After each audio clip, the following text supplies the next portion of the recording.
नमस्कार। स्वागत है आपका फिर से एस्ट्रो विद्या मंदिर के इस चैनल में। और आज हम एक बहुत अच्छा और शास्त्रों से लिया गया कुछ एक टॉपिक लेकर आए हैं, जो आज हम आपको बताने वाले जा रहे हैं कि आज हम कोई ग्रह पर बात नहीं करेंगे, आज हम कोई किसी उपाय के बारे में बात नहीं करेंगे और ना ही हम किसी विशेष धर्म से रिलेटेड जानकारी प्राप्त करेंगे, लेकिन इस वाक्य पे चर्चा जरूर करेंगे कि आज कल जो हम जिंदगी में जीवन लेते हैं और जो भोगते हैं उसका हमारे जीवन पर क्या प्रभाव पड़ता है, क्या असर पड़ता है। ये चीजें आज आपके इस वीडियो में हम जानेंगे।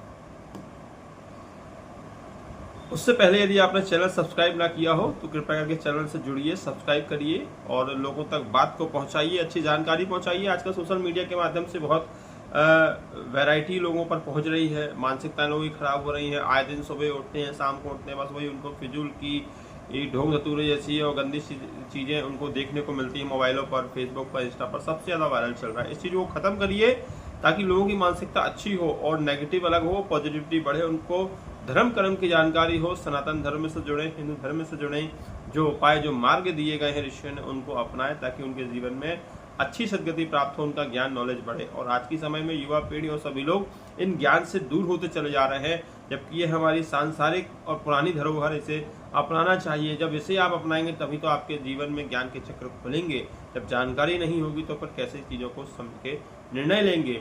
इन्हीं जानकारियों के बलबूते पर पुराने समय के लोगों ने रिसर्च करके वैज्ञानिक बने हैं, तो किसी ने कुछ बनाया तो किसी ने कुछ बनाया। इन ग्रंथों के आधार पर ही उन्होंने अपने दिमाग को डेवलप किया है। तो आप क्यों नहीं करते, आप क्यों नहीं इन धर्मों के ग्रंथों को पढ़ते। इन धर्मों के ग्रंथों को पढ़ना आपको बेहद जरूरी है। आज का टॉपिक हमने लिया है संचित कर्म।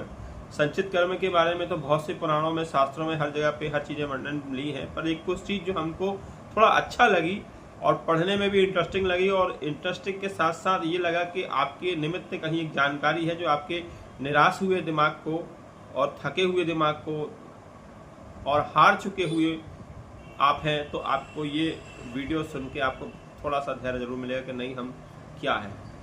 जब बात करते हैं आज के इस वीडियो में, नहीं देखिए, कर्म का अक्षय भंडार है, भोगने से कभी समाप्त होने वाला नहीं है। कर्म एक सर्वमान्य रूप से नियम है जो हम फॉलो करते हैं और जितनी भी जीवात्माएं हैं इसे फॉलो करती हैं। ना भुक्तम क्षीयते कर्म कोटि कल्प सतेरपि, अर्थात कोई भी कर्म संसार में करोड़ों कल्प बीत जाने पर भी बिना भोगे वह नाश को प्राप्त नहीं होता है। तब फिर जीव की मुक्ति की आशा की क्या संभावना हम करें। तो कहा गया है कि कर्म का भंडार अक्षय है और उसको भोगते भोगते जीव जब अनादि काल से 84 लाख योनि शरीर में धारण करता चला जा रहा है, तभी उसके कर्म भंडार रूपी आज भी अक्षय रूप में उसे भरा ही हुआ है। तब तो जीव की मुक्ति का कोई साधन या मार्ग नहीं बन रहा। इस पर भी भगवान श्री कृष्ण कहते हैं कि जीव को इस पर निराश होने की जरूरत नहीं है। क्यों? क्योंकि इनका रास्ता भी उन्होंने बना के रखा है।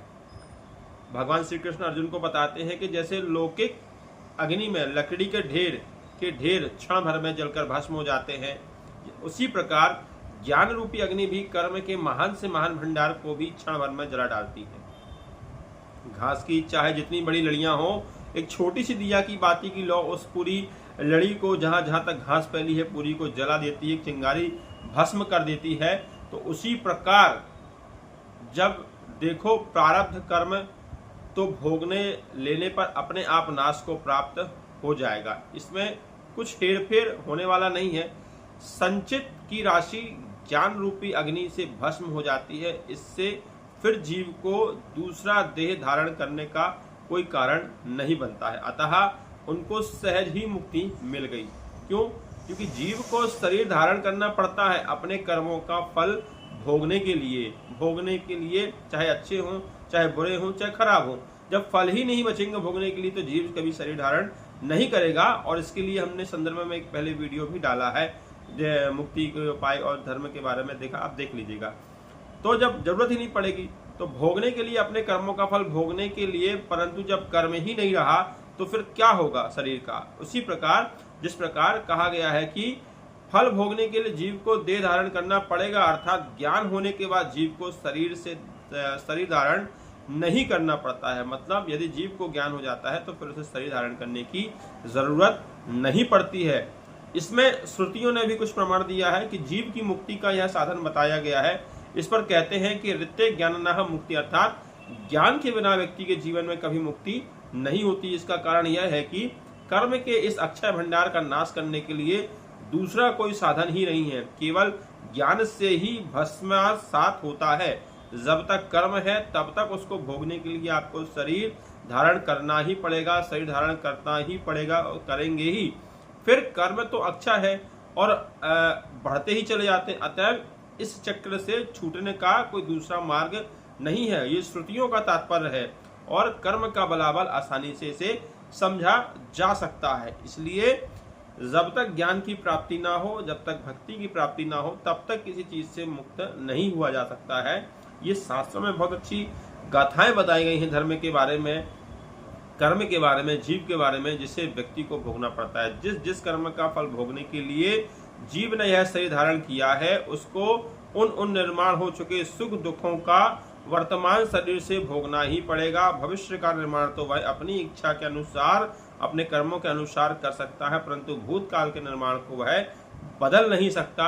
ये चीज आप ध्यान रखिएगा। और यही चीज जब आप ज्योतिष से पढ़ते हैं, जब ज्योतिष से जुड़ते हैं, तो ज्योतिष की विशेष गहराइयों में जाते हैं तो एक ज्योतिषी भी यही बताता है कि आप अपनी कुंडली का निर्माण स्वयं करते हैं, परमात्मा नहीं करता। आपको जो जन्म मिलता है, जो शरीर मिलता है, उसमें जो भी कर्म आप करते हैं, वही जन्मों के कर्मों का हिसाब आपके जन्म में उस कुंडली के रूप में जब आप जन्म लेते हैं तो वह कुंडली के ग्रह उस दशा, उस राशि, उस स्थान पर आके प्रकट होते हैं। जैसे आपने किसी माँ का दिल दुखाया, माँ की अवहेलना की, माँ को प्रताड़ित किया, माँ को कष्ट दिया, तो चंद्रमा खराब होगा आपके निकलेगा। पिता से संबंध खराब, पिता को कष्ट दिया, पिता के साथ अपमानित किया, पिता जैसे लोगों के साथ आपने अच्छा नहीं किया, सरकार के साथ आपने घपला किया, मुनाफाखोरी करी, चोरी करी, चमारी करी, आपने दूसरों का धन हड़प लिया, आपने किसी के पैसे के साथ गलत खेल खेल लिया, किसी को झूठ बोला, किसी को अंधेरे में रख रहे हैं, सच्चाई छुपा रहे हैं आप हर चीज की। तो ये सारे कर्म क्या है? ये सारे कर्मों के दाता शनिदेव हैं। शनिदेव आपके कर्मों का हिसाब रखते हैं और यही चीज आपकी धीरे धीरे जब डेवलप होती है तो ये बड़े रूप में परिणाम में भोगने के लिए आपको जो है कुंडली का आपका निर्माण होता है और जिसे फिर आप भोगते हैं और भोगने के साथ ही साथ आपको फिर दुख की प्राप्ति होती है और आपको लगता है कि ये हमारे साथ क्या हो रहा है। इसलिए अपने कर्मों का निर्माण, अपने चीजों का निर्माण व्यक्ति स्वयं करता है, अपनी कुंडली का निर्माण स्वयं करता है। इसलिए जीवन में अच्छे कर्म करिए, अच्छे रास्ते पे चलिए, किसी के साथ कुछ गलत मत करिए, अच्छी चीजों को करिए, तो आपके साथ जीवन में हमेशा अच्छा होगा। इस बात का ध्यान जरूर रखिए। अब तक के इस वीडियो में धन्यवाद।